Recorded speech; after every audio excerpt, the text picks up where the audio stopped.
शुभेन्दु महापात्र स्त्री से आमर उद्देश्य थिला जे एई कोटपाड़ गाँव रे प्रचार हरिनाम प्रचार होची आमर मुख्य उद्देश्य। आम गुरुदेव भी गाँ गाँ जिला जिला सबुआड़े प्रचार करने से इच्छा करते गोटे मंदिर प्रतिष्ठा करेंगे आर कृपारू आज आम शशुर जितेन्द्र नाथ महापात्र से जगटा निर्णय करवा जो आज एत बड़ मंदिर प्रतिष्ठा है से आम समस्ते ग्रामवासी जिते सब जनसाधारण उपकृत आम बहुत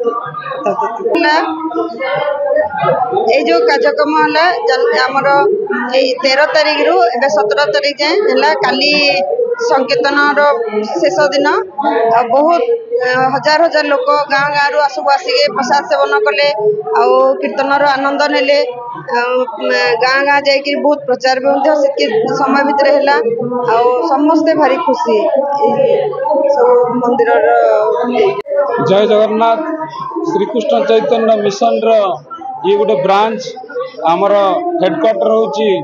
चैतन्य चंद्र आश्रम पुरी भक्ति वैभव पुरी गोस्वामी महाराज आशीर्वाद एरिया रे बहुत महाप्रभुर भक्त अच्छा से भक्त मानकर कृपा गुरुदेव कृपारू बहुत गाँ गहली भक्त अच्छा महाप्रभुर कथा ये गोटे प्रचार सेंटर ये हूँ श्रीमान चैतन्य महाप्रभुर प्रचार केन्द्र भगवत कथा कि भगवान कथा समस्ते पाखे पहुँचो महाप्रभु कथा एवं कि समस्ते हरिभजन करेंगे से उद्देश्य रे मठ श्याम सुंदर गौड़िया मठ स्थापन कर विभिन्न प्रांत श्रीधाम मायापुर श्रीधाम पुरी श्रीधाम वृंदावन सब साधु मैंने आर उद्देश्य होची श्रीमान चैतन्य महाप्रभुर कथा प्रचार कर उद्देश्य ये कार्यक्रम 5 दिन धरी चली बहुत महात्मा लोक विभिन्न प्रांतरू भागवत कथा यज्ञ एवं नाम यज्ञ सब श्रीकृष्ण चैतन्य मिशन सारा विश्व अच्छी तार मुख्य आचार्य होती आमर नित्यलीला प्रविष्ट विष्णुपाद अष्टोत्तर सदस्य श्रीमद भक्ति वैभव पुरी गोस्वामी गुरु महाराज कृपार आशीर्वाद ये गोटे ब्रांच सबू जगार थिला कोरापुट जिलार कोटपाड़ आमर नथिला किंतु बहुत भक्तंकर अनुक्रम क्रमे यही जगार श्याम सुंदर मंदिर स्थापन कर उद्देश्य एकमात्र समस्त कि हरिभजन करेंगे एवं भगवान कथा पाखे कि पहुँचो यही मठर उद्देश्य होता। हरे कृष्ण जय जगन्नाथ मुझे doctor Shubhendu Kumar Mahapatra surgery specialist बर्तमान पुरी अच्छी कोटपाड़ बहुत मोर जन्मभूमि जन्ममाटी एठारे क्लास 10th जाए पढ़ी आगू हायर स्टडी पे जापर वैष्णव धर्म सनातन धर्म सेठू आमर गुरु महाराज शिल भक्ति वैभव पुरी गोस्वामी महाराज श्रीकृष्ण चैतन्य फाउंडेशन प्रतिष्ठाता आचार्य तांकर आनुगत्य हरिनाम दीक्षा नहीं यही कोटपाड़ माटी को मुझे दीर्घ 12 वर्ष तले 2014 मसीह मुझे प्रथम आसती मु एका तिलक कर आसुली से लगुला यही कोटपाड़ सहरटा गोटे श्मशान तुल्य माने कपाल विहीन कपाल तिलक विहीन तो मन में उद्रेक होता जे यही जगह आमर सनातन वैष्णव धर्म प्रचार हवा उचित से गोटे भित्तिभूमि गोटे जगह दरकार था जोटा कि मोर पिता जितेन्द्र नाथ महापात्र यही जगह को दान करते धीरे धीरे कोटपाड़ भक्त मैंने समस्त बढ़ी उठले पाखापाखि आमर ये पाखापाखि 30-40टा गाँ कोटपाड़ चारिपटे प्रचार कराई धीरे धीरे समस्त भक्त मैंने मिसिकी गोटे गोटे इटा निज तांकर परिश्रम आउ हरिगुरु वैष्णव मान कृपा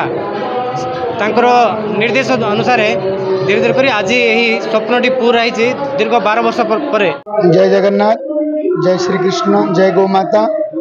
मु श्रीकृष्ण चैतन्य मिशन प्रतिष्ठाता आचार्य भक्ति भाई पुरी गोस्वामी महाराज आश्रित शिष्य मो ना हूँ विभूति कृष्णदास ब्रह्मचारी। आज आमर श्रीकृष्ण चैतन्य मिशन तरफ केन्दुगुड़ा जो मंदिर प्रतिष्ठा महामहोत्सव कराई मंदिर प्रतिष्ठा पूर्व पंचगव्य पंचामृत दरकार जो पर्यंत श्री गोमाता पंचगव्य पंचामृत न हब कौन सी कार्यानुष्ठान हो पार ना आम मंदिर प्रतिष्ठा कहतु विग्रह प्रतिष्ठा उत्सव कहतु किंतु सुरभि गोमाता गव्य पंचामृत द्वारा ही अभिषेक करागला कहीं भगवान ए समग्र विश्व भगवान को आराधना करते श्रीकृष्ण को किंतु श्रीकृष्ण निजे गोमाता को आराधना करती यही शिक्षा जनागला आम समस्ते गोभक्त जदि भगवान कृष्ण ठारे भक्ति करवा अछि प्रथम गो भक्ति दरकार गोमाता को सम्मान देवा गोमाता को पूज्य माँ बोली स्वीकार करवा गावह विश्वस्य मातर जय जगन्नाथ एति कही मु रहिली हरे कृष्ण मुझे साई सोम साहू मुझे कोटपाड़ बंडागुड़ा रोचे और यही मंदिर लोक मैंने सबुदिन निज घर पूजा करते कृष्ण को आराधना करते किंतु लोक मैंने गोटे गोटे चाहूले गोटे इस्कन मंदिर कृष्ण को भक्ति गोटे मंदिर खोल जाऊ जहाँफल आज ये गोटे मंदिर खोल स्थापना होती जहाँ 13 तारिख 17 तारिख पर्यंत चालू रही जो लोक मैंने आसी भक्ति कर निज घर कर भक्ति को ये आसी हजार हजार लोक आसुच्च बहुत दूर दूरांतर और अन्न प्रसाद सेवन व्यवस्था रही जो फल लोक मैंने अन्न सेवन कर भक्ति कर लोक मैंने भक्ति करी पाप धोई पुण्य कर लोक मैंने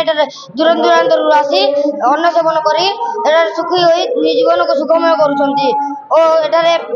घरे घरे निज भक्ति को देखा संगे संगे ये मंदिर आसी